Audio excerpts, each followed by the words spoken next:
পয়লা মে থেকে 7ই মে পর্যন্ত। হ্যাঁ হ্যাঁ, পয়লা মে থেকে 7 মে পর্যন্ত রাশিফল। আর এইখানে দুটো বড় ট্রানজিশন রয়েছে, দুটো বড় ট্রানজিশন যেটা আগে ছিল না এখন হয়েছে। সেটা হচ্ছে যে মঙ্গলের রাশি পরিবর্তন হয়ে গেছে এবং এখন মঙ্গলের সঙ্গে রাহু একসঙ্গে মীন রাশিতে রয়েছে, ফলে এই ট্রানজিশনটার একটা নেগেটিভ এফেক্ট থাকছে। পাশাপাশি বৃহস্পতি তার নিজস্ব ঘর পরিবর্তন করছে 1 তারিখ রাতের দিকে, 1 মে রাতের দিকে, অর্থাৎ বুধবার দিন মধ্যরাতের দিকে এটা চেঞ্জ হবে এবং বৃহস্পতিবার সূর্যোদয়ের সঙ্গে সঙ্গে বৃহস্পতির পজিশনই হয়ে যাবে কিন্তু বৃষ রাশিতে। ফলে এই দুটো ভাইটাল কনজাংশন বা এই দুটো ভাইটাল প্ল্যানেটারি চেঞ্জেস এই সপ্তাহটাকে খুব ভালোভাবে প্রভাব ফেলতে চলেছে। শুরু করব যে রাশিটা দিয়ে, সেটা হচ্ছে অবশ্যই মেষ রাশি। মেষ রাশির ক্ষেত্রে যেটা দেখতে পাচ্ছি, রাশিতেই কিন্তু থাকছে শুক্রের সঙ্গে সূর্যর দারিদ্র দোষ। এই দারিদ্র দোষের কারণে কিন্তু মাঝে মধ্যেই ফিনান্সিয়াল ক্রাইসিস দেখা দেবে এবং চেষ্টা করবেন এক, হবে আর এক, এই ব্যাপারটা পুরো সপ্তাহ জুড়ে চলতে চলেছে। আমি বলবো এই সপ্তাহে মেষ রাশির জাতক জাতিকরা বড় কোনো রিস্কি স্টেপ নেবেন না, কারণ এই ধরনের বড় কোনো রিস্কি স্টেপ নিলে কিন্তু সমস্যা শুরু হবে। প্রথম। নাম্বার 2 যেটা বলবো, রিলেশনশিপের ক্ষেত্রে মাথা ঠান্ডা রেখে, যেটা বৈবাহিক সম্পর্ক হোক, পরিবারের কোনো সম্পর্ক হোক, সবগুলো বিষয়ের ক্ষেত্রেই কিন্তু এই ব্যাপারগুলোকে একটুখানি খেয়াল রাখতে হবে। নাম্বার 2, সেকেন্ড রাশিতে চলে আসবো, বৃষ রাশি। বৃষ রাশির ক্ষেত্রে রাশিতে বৃহস্পতি আসবে। অনেকেই বলছে খুব ভালো, 13 মাসের জন্য ধনধান্য হবে, এটা হবে সেটা হবে।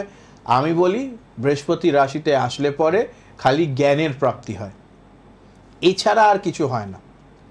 ফলে এই সময় যত রকমের জ্ঞান আপনারা আহরণ করতে পারবেন করে ফেলুন। বৃহস্পতি রাশিতে থাকলে রিলেশনশিপ নিয়ে সমস্যা তৈরি হয়, বৃহস্পতি রাশিতে ঢুকলে পরে ব্রেকআপের সম্ভাবনা বাড়ে, ডিভোর্সের সম্ভাবনা বাড়ে।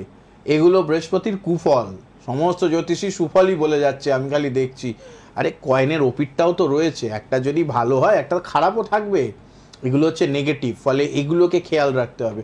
পজিটিভ যেটা সেটা তো আপনি পাবেনই, নেগেটিভটা খেয়াল করুন, তাহলে কি হবে, খেয়াল থাকবে যে হ্যাঁ এইগুলো খারাপ হতে পারতো, আমি যদি খেয়াল রাখি আমার সঙ্গে হবে না। চলে আসবো 3 নম্বর রাশির ক্ষেত্রে, অর্থাৎ মিথুন রাশির ক্ষেত্রে। শুভ মঙ্গল কার্য, মন্দির তৈরি, মসজিদ তৈরি, গির্জা তৈরি, বাড়িতে কোনো পুজো অনুষ্ঠান, কোনো মন্দির রং করা, বাড়িতে কারুর বিয়ে অনুষ্ঠানে খরচা দেওয়া, এই টাইপের শুভ কর্মে আপনারা অর্থ দান করবেন। এতে আপনাদের অর্থ কষ্ট হয়তো হবে, কিন্তু মনে অনেক ভালো শান্তি পাবেন। মিথুন রাশির জন্য চকিতে এই 1 থেকে 7ই মে, এটা হচ্ছে সবচেয়ে বড় জিনিস। ভালো করে চেষ্টা করুন যাতে ভগবান যে কাজের জন্য আপনাকে বেছেছে সেটা ভালো করে করতে পারেন। আর আর্থিক কষ্ট হতেই পারে, আবার চলে আসবে, কিন্তু এই যে শুভ মঙ্গল কার্যে আপনারা অর্থ সাহায্য করছেন বা নিজে খাটছেন, এটা কিন্তু সবসময় আসবে না, এটা একটা ভালো জিনিস। রিলেশনশিপ শোভ্যাংশ থাকবে। যাদের লং ডিস্টেন্স রিলেশনশিপ রয়েছে বা কোনো কারণে চাকরি সূত্রে বাইরে থাকতে হয়, তারা কিন্তু ভালো কোনো খবর পাবেন। ফলে মিথুন রাশির জন্য সপ্তাহটা মোটের ওপর ভালো যেতে চলেছে। হয়তো অর্থ কিছু খরচ হবে, কিন্তু সেটা পজিটিভ ওয়েতে খরচ হবে। চলে আসবো কর্কট রাশির কথায়। কর্কট রাশির ক্ষেত্রে কিন্তু সপ্তাহ খুব সুন্দর যেতে চলেছে, কারণ হচ্ছে যে একাদশে বৃহস্পতি আসবে এবং যখনই একাদশে বৃহস্পতি আসবে, অনেকেই বলেন যে একাদশের বৃহস্পতি খুব সুন্দর শুভ যোগ নিয়ে আসে। হ্যাঁ, কিছুটা শুভ যোগ নিয়ে আসে, কিন্তু সেটা ডিপেন্ড করছে আপনার মধ্যে কতটা দেবত্ব রয়েছে, অর্থাৎ আপনি কতটা বৃহস্পতিকে ধারণ করতে পারছেন। জন্মছকে অনেক কিছু থাকে, কিন্তু আপনার আচার ব্যবহার, লোকের সঙ্গে ডিলিংস, এগুলো যদি প্রপার না হয় তাহলে পরে সমস্যা। ফলে এই পুরো বিষয়টাকে না খেয়াল রাখলে পরে সমস্যা চলবে। ফলে এটা কর্কট রাশির ক্ষেত্রে একটু খেয়াল রাখতে হবে। এবং তার পাশাপাশি নতুন কোনো ব্যবসা, নতুন কোনো চাকরিতে জয়েন হওয়ার সুযোগ রয়েছে, সেটার জন্য অবশ্যই প্রিপারেশন নিন, এগিয়ে চলুন, নিশ্চিত ভালো ফলাফল পাবেন। চলে আসবো পরবর্তী রাশির আলোচনায়, অর্থাৎ সিংহ রাশির ক্ষেত্রে। সিংহ রাশির ক্ষেত্রে 10মে বৃহস্পতির আসা কোথাও না কোথাও কিন্তু আপনাকে পজিটিভ খরচা, অর্থাৎ শুভ কার্য, মানে যে ব্যবসাগুলো আইন নিষিদ্ধ নয়, যেগুলো সিদ্ধ কার্য, যেমন বইয়ের ব্যবসা, প্রিন্টিংয়ের ব্যবসা, এই টাইপের ব্যবসার সঙ্গে যারা জড়িত বা যারা কনসালটেন্সি দেন, সেই টাইপের ব্যবসার সঙ্গে যারা জড়িত তাদের কিন্তু প্রচণ্ড ভালো সময় যেতে চলেছে। লোহার ব্যবসা, কয়লার ব্যবসা, পাথরের ব্যবসা, জ্যোতিষী, সিংহ রাশি যারা জ্যোতিষী তাদের কিন্তু সময় এই গোচরের ফলে ভালো যাবে না। ফলে এগুলো একটুখানি খেয়াল রাখতে হবে, সেই মতো প্রিভেন্টিভ মেজার্স নিতে হবে। যে সমস্ত জ্যোতিষী টাইম খারাপ যাচ্ছে তারা অবশ্যই সময় করে, বলেছি ফোন করবার সময় অবশ্যই বলবেন যে আপনারা জ্যোতিষী কথা বলছেন, তাহলে পরে ট্রিটমেন্টটা সেই মতো হবে। কারণ অপারেটররা ফোনের ওপার থেকে বুঝতে পারে না আপনি কোন জ্যোতিষী কতদিন ধরে কাজ করছেন। ফলে এটা নিয়ে একটু আমি আগের দিনকেও বলেছি, আবারও বলছি। আর আপনার জন্য ক্রাশ কোর্সও শুরু হয়ে গেছে, ফলে যারা যারা হ্যাঁ প্রেডিকশন করতে গিয়ে আটকে যাচ্ছেন তাদের জন্য স্পেশাল ক্রাশ কোর্স আমি রেখেছি, তন্ত্রের ক্রাশ কোর্স রেখেছি, রহস্য পুজোর ক্রাশ কোর্স রেখেছি। সেগুলো নিজেদের পরিচয় দিয়ে টোটাল বায়োডাটা আমায় পাঠাবেন, আমি চেক করব। যদি মনে হয় আপনি আমার ক্লাস করবার যোগ্য তাহলে অবশ্যই আমি ক্লাস দেবো, ঠিক আছে, অসুবিধা নেই। এবং সেক্ষেত্রে আলাদা ক্লাস হবে, ওই বাকি স্টুডেন্টদের মধ্যে নয়, আপনাকে আলাদা করেই ক্লাস দেওয়া হবে, ঠিক আছে। আচ্ছা, চলে আসবো এরপর সিংহর পরে কন্যা রাশির আলোচনায়। কন্যা রাশির ক্ষেত্রে কিছুটা কষ্ট লাঘব হবে, অনেক দিন পর ভাগ্যের সহায়তা পাবেন, প্রিয় বন্ধু, প্রিয়জন, এই ধরনের মানুষজনেদের সঙ্গে খুব ভালো সংসর্গ গড়ে উঠবে। তার পাশাপাশি কিন্তু আর্থিক প্রাপ্তিরও শুভ যোগ এই সপ্তাহে রয়েছে। ফলে কন্যা রাশির জন্য সময়টা খুবই ভালো, সেটাকে কাজে লাগাতে হবে। আর তার পাশাপাশি কন্যা রাশির একটা জিনিস খেয়াল রাখতে হবে, সেটা হচ্ছে চোখ বুজে কাউকে বিশ্বাস করা চলবে না, তাহলে পরেই কিন্তু সমস্যা। এবার চলে আসবো তুলা রাশির আলোচনায়। তুলা রাশির ক্ষেত্রে যেটা দেখতে পাচ্ছি, মোটের ওপর ছক কিন্তু এই সপ্তাহের জন্য একটু যেন খরচটা বেশি করাবে। হয়তো এই গরমের জন্য একটা এসি কিনে ফেললেন, একটা কুলার কিনে ফেললেন, সবই করুন, সবই স্বাচ্ছন্দ্যের জন্য ঠিক আছে, কিন্তু দেখুন আপনার কাছে কত টাকা রয়েছে আর আপনি কত টাকা খরচ করতে চাইছেন।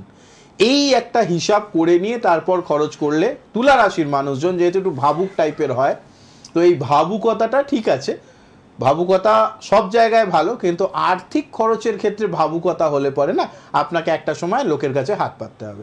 আর আমি চাই না আমার কোনো যজমান নিজে ছোট হোক। ফলে সেই জন্য আপনারা যেহেতু আমার প্রোগ্রাম দেখছেন, সেক্ষেত্রে সব সময় মাথা তুলে উঁচু করে বাঁচুন। হ্যাঁ, এরম করবেন না, এরম করে থাকবেন, পরিষ্কার কথা। আমি এটা আমার প্রত্যেকটা যজমানকে বলি, টিভিতেও যারা আমার প্রোগ্রাম দেখছেন তারাও তো আমার যজমান, অবশ্যই তারাও মাথা উঁচু করে বাঁচুন, ঠিক আছে। তাই জন্য এইগুলো একটু হিসাব কষে নিন। চলে আসবো বৃশ্চিক রাশির আলোচনায়। বৃশ্চিক রাশি প্রচণ্ড ভালো সময় চলছে, আগামী দিনগুলো বলেছি, অনেকেই বলছিলেন দাদা সব জ্যোতিষী বলছিল খারাপ, তখন আপনি বললেন কণ্টকাশনী চলা সত্ত্বেও বৃশ্চিক রাশি খুব ভালো চলবে।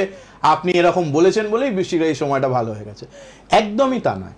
বৃশ্চিক রাশি পরিশ্রম করছে, তার ফলাফল পাচ্ছে। আগামী দিনে এই ফলাফলটা আরও বাড়বে, কারণ যে সময়টা পরিশ্রম করবার ছিল সেই সময়টা খুব ভালো মতন পরিশ্রম করে তারা বীজ পুঁতেছে, এবার ফল প্রাপ্তির সময়। এবং চেষ্টা করতে হবে এই ফল প্রাপ্তিটা আরও কীভাবে আগামী দিনে কাজে লাগানো যায়। শুধু ফসল তুলে নিলে তো হবে না, ফসলটা স্টোরও করতে হবে। ফলে ফিক্সড অ্যাসেট হওয়া, নিজের কাজের কোনো বিষয় সম্পত্তিতে খরচ করা, এগুলো খুব ভালো জিনিস। পাশাপাশি যেটা বলবো সেটা হচ্ছে যে রিলেশনশিপের ক্ষেত্রে কিন্তু একটু নিউট্রাল থাকবার চেষ্টা করুন। অর্থাৎ কারুর সঙ্গে নতুন সম্পর্কে যাওয়া বা পুরনো সম্পর্কটাকে বিয়ে পর্যন্ত নিয়ে যাওয়া, এগুলোর ক্ষেত্রে একটু ওয়েট করে যান, তাহলেই দেখবেন অনেক এদিক ওদিক ভ্রমগুলো কেটে যাবে, ঠিক আছে। চলে আসবো পরবর্তী প্রশ্নে। পরবর্তী রাশি, প্রশ্ন নয়, রাশি, সেটা হচ্ছে ধনু। ধনু রাশির ক্ষেত্রে আলোচনায়। এবং ধনু রাশির ক্ষেত্রে আমি যেটা দেখছি সেটা কিন্তু একটু যেন সময়টা আস্তে আস্তে ধনুরাশির আরও ভালোর দিকে যাচ্ছে, ক্রমশই পজিটিভ হবে। এবং তার পাশাপাশি ব্যবসা বা চাকরিতে ভালো প্রাপ্তিযোগ, রিলেশনশিপে ভালো সময়, পরিবার পরিজনের মধ্যে কোনো ভালো জায়গায় পৌঁছে, এটা হচ্ছে না ওই শেষ রহস্য পুজো শেষ পর্যায়ে যেখানে এটা গঙ্গা তীরে, হ্যাঁ, এই যে ঘরটাতে আরাধনা হয়েছে সেই ঘরটাকে আমরা শেষকালে ভেঙে দিতে বলি, কারণ ওই যে ওটাতে তো অনেক দোষ টোষ সব কেটেছে, তাহলে ওটাকে ভেঙে দিয়ে তারপর ওখানে ক্ষমা চেয়ে নিয়ে তারপর ওটাকে ফেলে দিতে হয়, এটা হচ্ছে নিয়ম। আজকে বিবাহ হচ্ছে, হ্যাঁ আজকে না কালকে, আগামীকাল বিয়ে, আজকে মেহেন্দি সেশন চলছে, গত শুক্রবারই কিন্তু এই দোষ কাটানো হয়েছে। একদিনের জন্য তারা এসছে সরাইঘাটে, আবার ব্যাক করে গেছে, শতাব্দীতে ফিরে গেছে, ক্রিয়াকর্ম করিয়ে মন্দিরে, এই যে দেখতে পাচ্ছি সেই ছবি। তো ছিলাম আমরা মীন রাশির আলোচনায়। মীন রাশির ক্ষেত্রে এই ধনু রাশির ক্ষেত্রে, ধনু রাশির ক্ষেত্রে কিন্তু এই ধরনের বিষয়টা চলছে এবং সেটাকে একটু কাজে লাগাতে হবে। পজিটিভিটি আসছে, সেটাকে কাজে লাগান। চলে আসবো মকর রাশির আলোচনায়। স্বাস্থ্যের দিক থেকে আরোগ্য লাভ, তার পাশাপাশি জীবনে কিন্তু আর্থিক প্রাপ্তি, সম্পর্কগুলো পুনর্নির্মাণ হবে এবং গর্ব হবে, নিজেদের কর্মের প্রতি গর্ব হবে, ভালোও লাগবে। পজিটিভ দিক রয়েছে মকর রাশির জন্য, খুব ভালো সময়। কুম্ভ রাশির ক্ষেত্রে বলবো, কুম্ভ রাশির কিন্তু নতুন কোনো ব্যবসা, নতুন কোনো চাকরি, নতুন কোনো সুযোগ, এগুলো কিন্তু মে মাসের শুরু থেকেই আসা শুরু হবে। সেটাকে কাজে লাগান। যেখানে বুঝতে পারবেন না আপনার সেটা করা উচিত না উচিত নয়, সেক্ষেত্রে অভিজ্ঞদের পরামর্শ নিন, জ্যোতিষীর পরামর্শ নিন, দেখবেন অনেকটা ভালো ফলাফল পাচ্ছেন। এগুলো গেল। পাশাপাশি যেটা বলবো, কুম্ভ রাশির মানুষজনেদের আর্থিকভাবে কাউকে ধার দেওয়ার ক্ষেত্রে একটু সতর্ক থাকতে হবে, নাহলে কিন্তু সমস্যা। চলে আসবো last but not the least মীন রাশির আলোচনায়। মীন রাশির ক্ষেত্রে রাশিতেই সপ্তাহের শুরুতে রাহু, বুধ, মঙ্গল একসঙ্গে, ফলে মঙ্গল রাহুর এখানে একটা অঙ্গারক দোষ তৈরি হচ্ছে।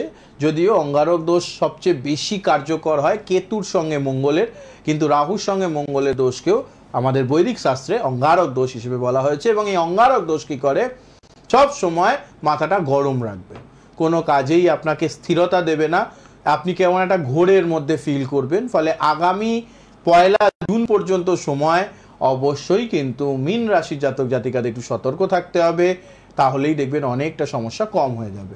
রিলেশনশিপ নিয়ে বেশি চিন্তা করবার কিচ্ছু নেই, কারণ রিলেশনশিপ নিয়ে ভাবলে পরে প্রবলেম বাড়বে। ফলে একটু ধৈর্য ধরুন। 12 রাশির জন্য যে শুভ টোটকাটা করলে আপনারা ভালো ফলাফল পাবেন, সেটা হচ্ছে এই সপ্তাহটা যেহেতু বৃহস্পতি রুল করবে, তাই সারা সপ্তাহ জুড়ে ওং নমো ভগবতে বাসুদেবায় এই মন্ত্রের বারংবার জপ সকাল থেকে রাত পর্যন্ত 12 রাশির মানুষজন যদি করেন, দেখবেন আর্থিক প্রাপ্তিও হচ্ছে এবং লোকের সঙ্গে সম্পর্কেও উন্নতি ঘটছে। ফলে এগুলো চেষ্টা করুন, নিশ্চিত ভালো ফলাফল পাবেন। নমো নারায়ণ।